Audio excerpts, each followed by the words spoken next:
नमस्कार, आप देख रहे हैं आज तक और मैं हूं शशि तुषार शर्मा। मुंबई में सड़क पर गड्ढों को लेकर बीएमसी का मजाक उड़ रहा है, लेकिन सड़क पर गड्ढे जिंदगी के लिए कितने खतरनाक हो सकते हैं, इसका मंजर मुंबई से सटे पालघर के सामने आया। गड्ढे की वजह से मशहूर महिला बाइकर जागृति को अपनी जान गंवानी पड़ी। गड्ढे ने ली महिला बाइकर की जान। मशहूर बाइकर जागृति होगाले की दर्दनाक मौत। उसे रफ्तार पसंद थी, बाइक पर बैठकर हवा से बातें करना उसे पसंद था। वो खुलकर जीने में यकीन रखती थी, लेकिन एक गड्ढे ने महज 35 साल की उम्र में उसके जिंदगी की रफ्तार पर ब्रेक लगा दिया। मुंबई के बांद्रा की रहने वाली जागृति होगले अपने 3 बाइक राइडर साथियों के साथ बाइक से रविवार को मुंबई से पालघर के जवार के लिए निकली थी, लेकिन दहाड़ू जवार रोड पर अचानक एक गड्ढे में जागृति की बाइक का चक्का चला गया। गड्ढे में पानी भरा था, इसलिए जागृति को इसका अंदाजा नहीं हुआ। सड़क पर बने गड्ढे में बाइक जाते ही उनका संतुलन बिगड़ गया। वो सड़क पर गिर पड़ी और उनका सिर बगल से गुजर रहे ट्रक की चपेट में आ गया। मौके पर ही उनकी दर्दनाक मौत हो गई। पाणी असल्यामुळे त्या बाईला ती खड्डा दिसलेला नाही। ती बुलेट मोटरसायकल खड्ड्यात गेल्यामुळे तिचा तोल जाऊन ती रोडवर पडल्यामुळे बाजू जाणारे ट्रकचे पाठीमागील टायर खाली ती पडल्यामुळे ती टायर तिच्या डोकीवरून गेल्यामुळे डोकीचा चेंदामेंदा होऊन ती मयत झालेली आहे। देश भर में सड़कों पर गड्ढे लोगों के लिए मुसीबत का सबब है। हर साल गड्ढों की वजह से बड़ी तादाद में लोगों की जान जाती है, लेकिन स्थानीय प्रशासन के कानों पर जूं तक नहीं रेंगती। सूत्रों की माने तो पालघर जिले में ही एक साल में इस तरह की मौत का ये चौथा मामला है। आखिर इन मौतों की जिम्मेदारी कौन लेगा? क्या सिर्फ हादसा कहकर इनकी अनदेखी की जा सकती है? ऐसे हादसों में क्यों न जिम्मेदार अधिकारियों पर कत्ल का मुकदमा चलाया जाए। मोहम्मद हुसैन खान, पालघर, आज तक।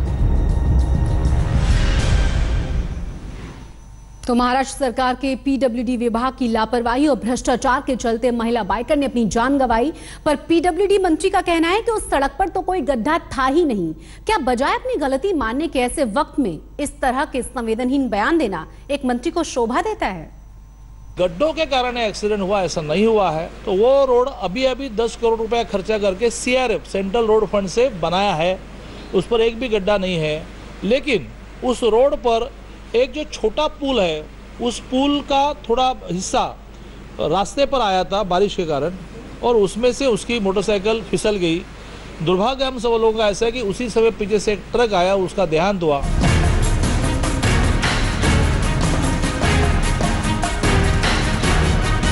लेकिन मौका वारदात की हकीकत आपको खुद समझ आ जाएगी। इस वक्त हम मौजूद है कासा ढानू रोड पे। ये वही रास्ता है जहां पे 35 साल की जागृति की मौत हो गई। खड्डे में उनकी बाइक गई, जिसके बाद पीछे से आ रही ट्रक ने उनको कुचल दिया। आप देख सकते हैं कि ये रोड की हालत कितनी ख़राब है। जगह जगह पे पॉटहोल्स और खड्डे, बड़े बड़े खड्डे आपको देख सकते हैं। जो यहाँ के जो सिविक ऑफिशियल्स हैं उन्होंने ठीक से काम नहीं किया। जो इसके अंदर जो पॉटहोल्स के अंदर जो सामान डाला हुआ है, वो छोटे छोटे पत्थर है, वो देखिए वो सब बाहर निकल चुके हैं। ये आप देख सकते हैं छोटे छोटे पत्थर है जो इसके अंदर डाले हुए थे, ये कोई काम के नहीं है। और इसके अंदर जब गाड़ियाँ जा रही है और इसके अंदर जब कोई व्हीकल जाती है तो वो पूरे बाहर आ रहे हैं। और जब बारिश होती है तो ये खड्डे नदारत हो जाते हैं। समझ में नहीं आएगा कि यहाँ पे खड्डे है, रोड है, और जिसके वजह से बहुत सारे एक्सीडेंट हो चुके हैं। पीडब्ल्यूडी मंत्री कह रहे हैं कि सड़क पर गड्ढे नहीं थे, तो ये क्या है? हाईवे से लगे गांव के सरपंच ने हमें अपनी उस शिकायत की कॉपी दिखाई जो उन्होंने पीडब्ल्यूडी अधिकारियों से गड्ढों को लेकर की थी। फरवरी 2017 में इसको एप्लीकेशन किया था गतिरोधक बनाने के लिए। खड्डा गिरा है 3 महीने में पहले, इसमें खड्डा गिरा, नया मोरी बना, इसमें खड्डा गिरा है। इसमें लिए हमको इतने के बाइक बहुत राइडर्स आ रहे हैं जवाहर डाहनू रोड से, इसलिए हमने उसको बार बार उसके कंप्लेंट किया। पर जिस विभाग के मंत्री का रवैया गड्ढों से हुई महिला बाइकर की मौत को लेकर ऐसा हो, उनके अधिकारी से गाँव वालों की शिकायत पर एक्शन की उम्मीद करना बेमानी है। जागृति की मौत के बाद गाँव वालों ने खुद ही अपने हाथ से गड्ढों को भर दिया है।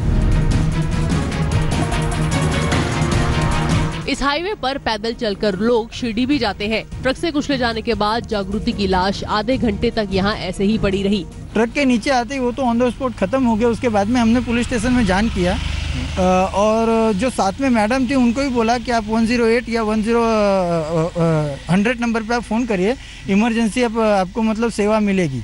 लेकिन न तो कोई एम्बुलेंस आया और पुलिस अगर आई भी है तो आधा पौना घंटे के बाद में आई है। उसके बाद में हमने अपने स्तर पे जो करना था किया।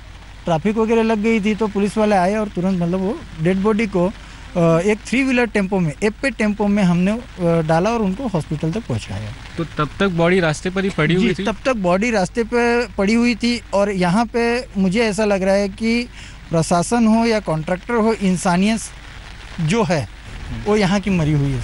अभी तक घटना स्थल पर कोई अधिकारी झांकने तक नहीं आया है। मुंबई से कमलेश सुतार और कल्याण से सौरभ वक्तानिया के साथ आज तक ब्यूरो।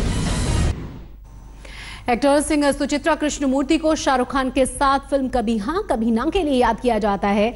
अपनी स्वीट इमेज से अलग वो इस वक्त अपने एक ट्वीट के बाद विवादों में आ गई हैं, जो उन्होंने अजान को लेकर दिया है। जरा सुनिए क्या कहा है उन्होंने।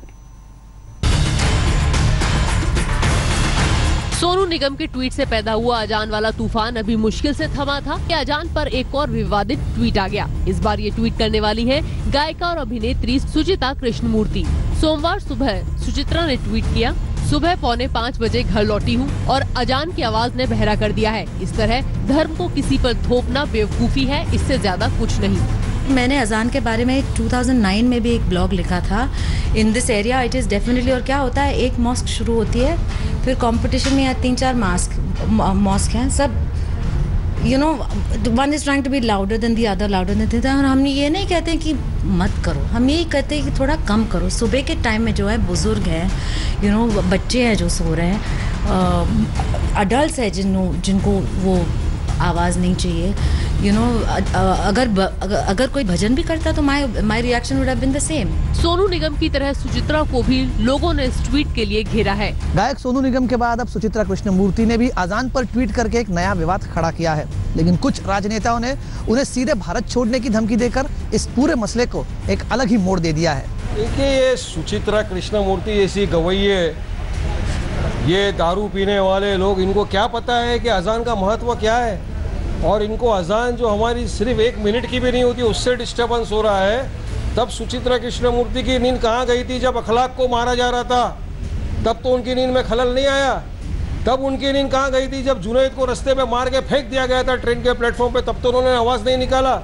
तो इस तरह के ये जो गवैये हैं, छोटे मोटे, ये पब्लिसिटी के लिए अगर धार्मिक भावनाओं को भड़काने का काम कर रहे हैं तो सरकार को भी सख्त कायदे बनाने चाहिए ऐसे लोगों के खिलाफ। अभिनेत्री लोगों को आधा कपड़ा पहन के नाचने में बड़ा मजा आता है, दूसरे मर्द के गले में हाथ डाल करके बात करने में बड़ा मजा आता है। और जब आती है कहीं आस्था की बात, पूजा की बात, तो ऐसे लोग जो भारतवर्ष की संस्कृति को बर्बाद करने वाले लोग हैं, अगर ऐसी बात करते हो तो मैं कह रहा हूँ अपना मुंह बंद करो और इस देश में सांप्रदायिकता खत्म करो। अबू आजमी के इस भद्दे बयान के जवाब में सुचित्रा ने उन्हें गेट वेल सून कहा। पर जिस तरह सोनू निगम के ट्वीट को लेकर विवाद लंबा चला था, सुचित्रा के ट्वीट का विवाद भी जल्द थमता नहीं दिख रहा। कमलेश सुतार के साथ शिवांगी ठाकुर, मुंबई, आज तक।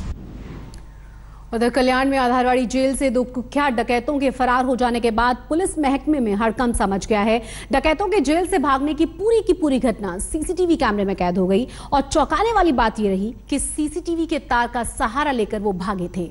दोनों ही डकैतों पर 50 से ज्यादा संगीन मामले दर्ज हैं। इन्हें पकड़ने के लिए कई टीमें बना दी गई हैं।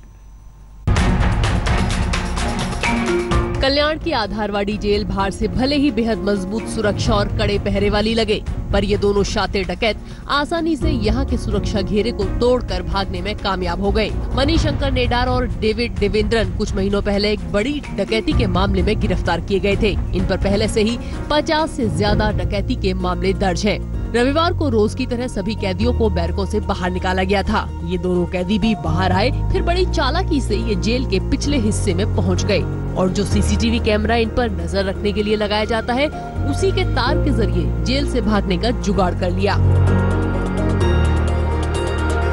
इन्होंने वो सीसीटीवी का केबल जो आता है वो तोड़ के उसको यूज करके दीवार के उस तरफ फेंक के कुछ ऐसे अटका के वो दीवार क्लाइम करके उधर ऐसे भाग गए।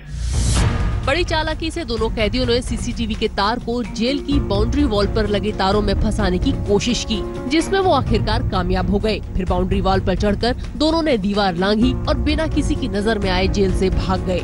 जेल से फरार होने के बाद ये सीधा कोनगांव इलाके में पहुंचे। यहाँ एक आदमी की बाइक छीनकर फरार हो गए। अभी पुलिस के हाथ इनका कोई सुराग नहीं लगा है। कल्याण से विक्रांत चौहान के साथ आज तक ब्यूरो। कपिल शर्मा आजकल बीमार हैं, लेकिन खबर यह है कि उनकी बीमारी उदासी और डिप्रेशन के हद तक पहुंचने की वजह से है। पिछले कुछ दिनों से कपिल शर्मा बीमार हैं, इलाज करवा रहे हैं। ये तो पता था, लेकिन बीमारी क्या है ये बात नामालूम थी। लेकिन सूत्रों की माने तो दुनिया को हंसाने वाले कपिल शर्मा खुद बेहद उदास है। उदासी भी इतनी कि डिप्रेशन की हद तक। कपिल शर्मा की बहन पूजा के हवाले से सूत्रों का दावा है कि अपने शो की गिरती रेटिंग को लेकर कपिल बेहद तनाव में चल रहे थे। दरअसल पिछले कुछ दिनों से कपिल बार बार शूटिंग कैंसिल कर रहे थे। इसके पीछे लोग उनके अनप्रोफेशनल तरीके को जिम्मेदार ठहरा रहे थे। अर्जुन कपूर की फिल्म मुबारका की स्टारकास्ट के साथ होने वाला शूट कपिल की खराब तबीयत के चलते कैंसिल हुआ था। इसके बाद शाहरुख की जब हैरी मेट सेजल की टीम के साथ होने वाला शूट भी कपिल की तबीयत के चलते ही कैंसिल करना पड़ा था। खबर यह भी है कि अपने शो की लगातार गिरती रेटिंग और अपनी टीम के साथ छूटने के बाद से कपिल ढलान पर जाते अपने करियर को लेकर बेहद फिक्रमंद चल रहे थे। आज तक ब्यूरो। मुंबई मेट्रो में बस इतना ही, लेकिन देश और दुनिया की तमाम खबरों के लिए आप देखते रहिए आज तक।